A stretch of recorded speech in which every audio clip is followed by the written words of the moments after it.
Recebi alta do hospital um dia antes do previsto, e quando cheguei em casa, encontrei minha esposa e o amante dela na nossa cama. Saí sem dizer uma palavra, bloqueei todos os cartões e troquei as fechaduras. Mas aí aconteceu algo que ninguém esperava. A enfermeira sorriu ao me entregar a autorização de alta. Está tudo certo, Sr. Raul. O médico havia adiantado a liberação. Disse: sua recuperação foi mais rápida do que esperávamos. Dei um sorriso sem graça e apenas assenti, embora meu peito ainda doesse um pouco depois do procedimento. 3 noites no hospital, ligado a máquinas, e nenhuma visita da minha esposa, Paula. A desculpa? Muito estresse para ir ao hospital. Tá bom. A viagem de táxi até em casa foi tranquila, daquelas que você fica olhando pela janela e tentando decifrar a vida. Meu pensamento pulava do cheiro de antisséptico para o conforto da minha cama, para a comida que a Paula poderia ter feito e para o silêncio que a casa teria se fôssemos só nós dois de novo. Quando o carro entrou na garagem, senti que algo estava estranho. O carro da Paula estava lá, mas de qualquer jeito, atravessado, como se ela tivesse estacionado correndo. Isso não era típico dela. Paguei o motorista, peguei minha mala e entrei em casa em silêncio. Estava tudo escuro, com uma luz fraca vindo do andar de cima. Não gritei, não sei porquê. Apenas senti um aperto no estômago. Tinha coisa errada. A escada rangia de leve sob meus pés. A porta do quarto estava entreaberta. Empurrei devagar. Foi então que vi Paula e um homem desconhecido enroscados nos lençóis da minha cama. A nossa foto de casamento ainda estava ali, no criado muda, levemente inclinada. Parecia estar assistindo a traição ao vivo de camarote. Fiquei parado por uns 10 segundos. Eles nem perceberam. Nenhum grito, nenhuma cena, nenhum colapso nervoso. Apenas silêncio. Dei meia volta, saí pela porta da frente, voltei ao táxi que ainda nem tinha saído da frente de casa e falei apenas: dirige. O motorista olhou pelo retrovisor e disse: senhor, o senhor acabou de chegar em casa. Não respondi. Só olhava para a rua com o maxilar travado e a cabeça explodindo em 1000 imagens. Minha esposa, nossa cama, um estranho, risadas, o jeito com que ela me tocava tempos atrás. Só dirige, murmurei. Mas não fui ao aeroporto. No meio do caminho, pedi que me levasse ao centro da cidade, até o escritório do meu advogado. Ricardo Fonseca era meu amigo de anos, desde a época em que eu consertava o computador dele aos sábados em troca de pizza. Ele me devia essa. E, naquele momento, eu estava cobrando. 30 minutos depois, entrei no escritório ainda usando o moletom do hospital, igual quem fugiu do hospital psiquiátrico da novela das 9. Ricardo olhou para mim, surpreso. Você não tinha mais um dia de recuperação? Assenti, cansado. Planos mudaram. Ele me fez sinal para entrar. Fechei a porta e contei tudo. Não gritei, não chorei, não quebrei nada. Apenas fui montando o quebra-cabeças como quem finalmente entendeu a imagem. Ricardo recostou-se na cadeira, dedos entrelaçados. Quer o divórcio? Quero, mas não só isso. Tirei da mochila um dossiê que já vinha preparando desde antes da internação. Aqui estão as escrituras, os extratos bancários, a procuração que a Paula nunca atualizou depois que casamos. Ela também nunca soube que reestruturei a empresa em um fundo fiduciário no ano passado. Você já transferiu tudo? Tudo. Respondi, firme. A casa, o negócio, as economias. Paula achava que tinha acesso a tudo, mas não tem. Ele piscou. Ela não tem ideia, né? Balancei a cabeça. E hoje à noite ela estará sem acesso às contas, com os cartões bloqueados e precisando arranjar onde dormir. Ricardo soltou um assobio. Você vai pra guerra. Não, eu já ganhei. O chaveiro chegou pouco depois. Troquei todas as fechaduras, da frente aos fundos. O controle remoto da garagem foi resetado. O código de segurança, aquele que ela escolheu, foi desativado. Pedi à empresa de alarme que marcasse o nome dela como acesso não autorizado. Sabia que ela ia tentar voltar assim que percebesse a furada. Mas eu já estaria longe, emocionalmente e juridicamente. Fui então ao banco. A atendente pareceu surpresa quando pediu o encerramento da conta conjunta. Paula vinha gastando sem dó nos últimos dias, como se o Pix tivesse virado cachoeira. Ela não olhou o saldo hoje, mas ia olhar. Transferi os R$ 23.000 restantes para minha conta privada, uma que ela nem sonhava que existia. E ainda assinei um formulário alegando fraude e acesso não autorizado, o que congelava qualquer movimentação em nome dela até a apuração.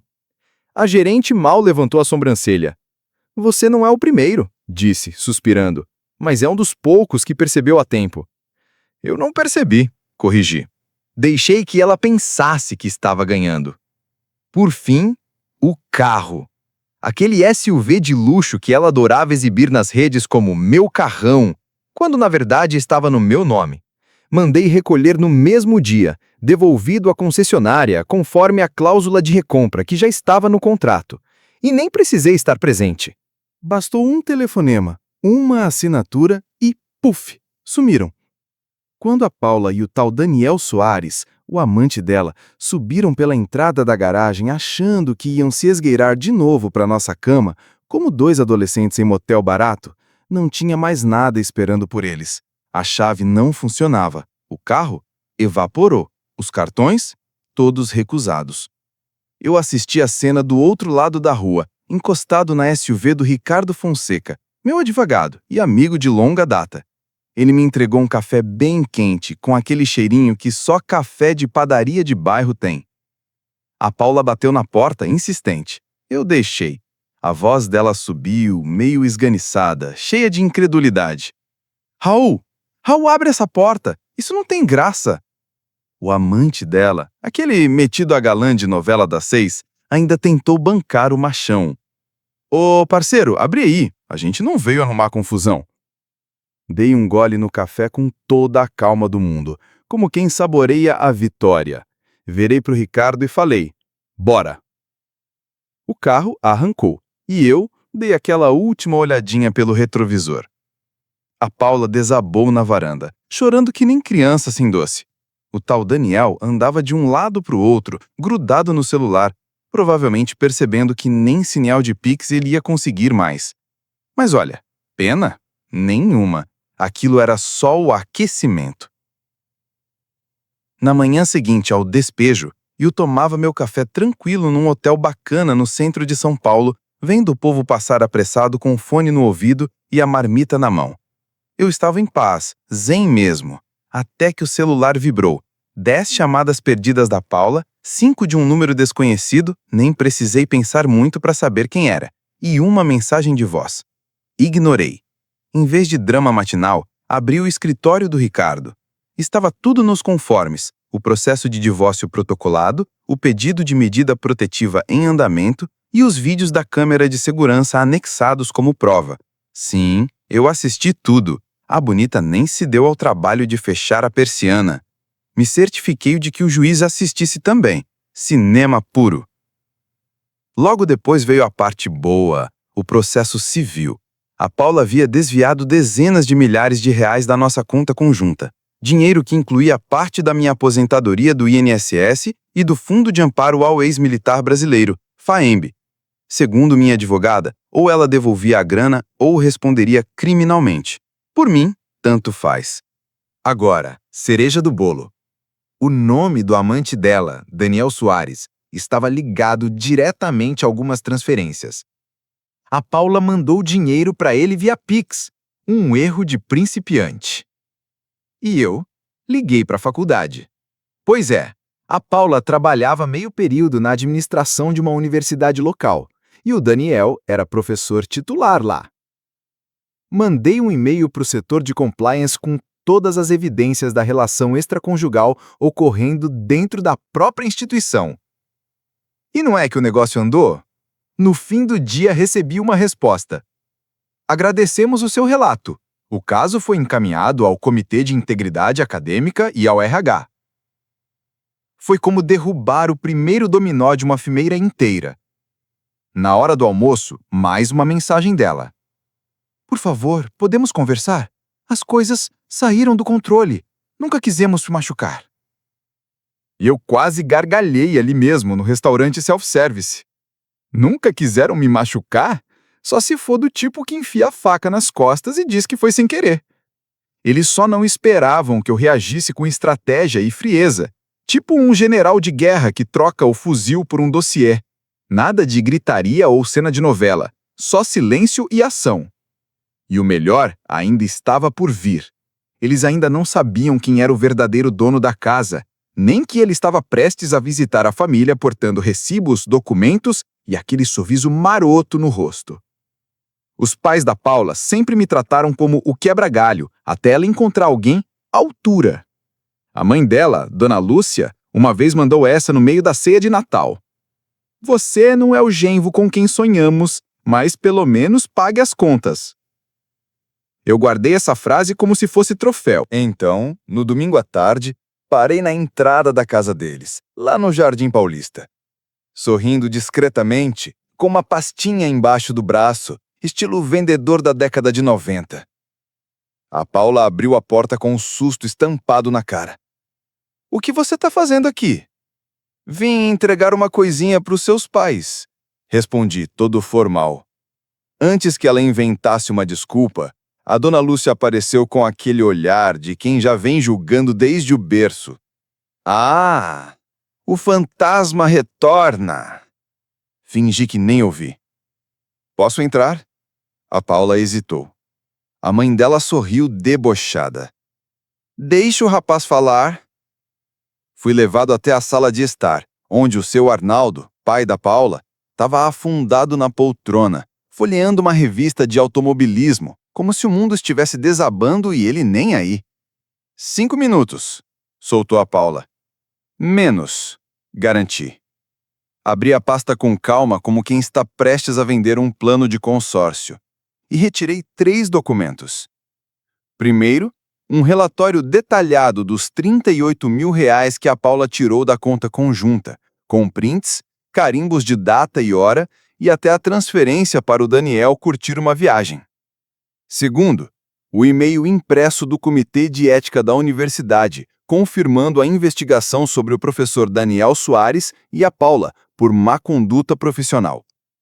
E a terceira peça do quebra-cabeças, a nova escritura da casa. Veja bem, a Paula nunca percebeu que eu havia vendido a propriedade discretamente semanas antes de tudo ir pelos ares. O comprador, meu primo Fabrício, e ele, muito camarada, alugou o lugar de volta para mim por um mês, tudo certinho num contrato particular. Na real, a Paula estava tecnicamente invadindo a casa cada minuto que passou lá depois que troquei as fechaduras. A cara da Dona Lúcia foi a primeira a se contorcer. "Você tá blefando!" ela disparou. Entreguei os documentos para o Arnaldo com a tranquilidade de quem já ganhou a discussão. "Fica à vontade para checar com o cartório de registros", respondi.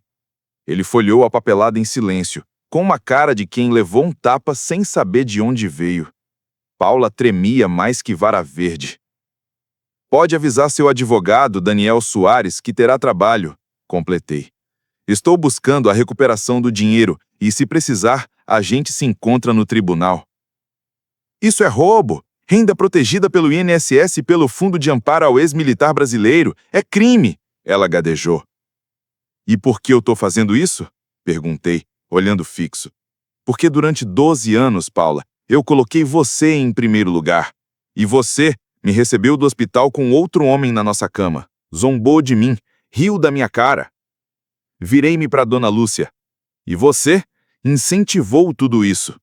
Então fiz questão de entregar mais um papel, o aviso de cancelamento da ajuda financeira que eu vinha pagando religiosamente todo mês, para cobrir a casa deles, tudo por baixo dos panos, sem jamais ter mencionado. Eu ia te fazer uma surpresa em dezembro, pagando tudo de uma vez. Falei, dando de ombros. Mas, já que é para cortar a alegria, vamos encerrar em grande estilo." E saí andando.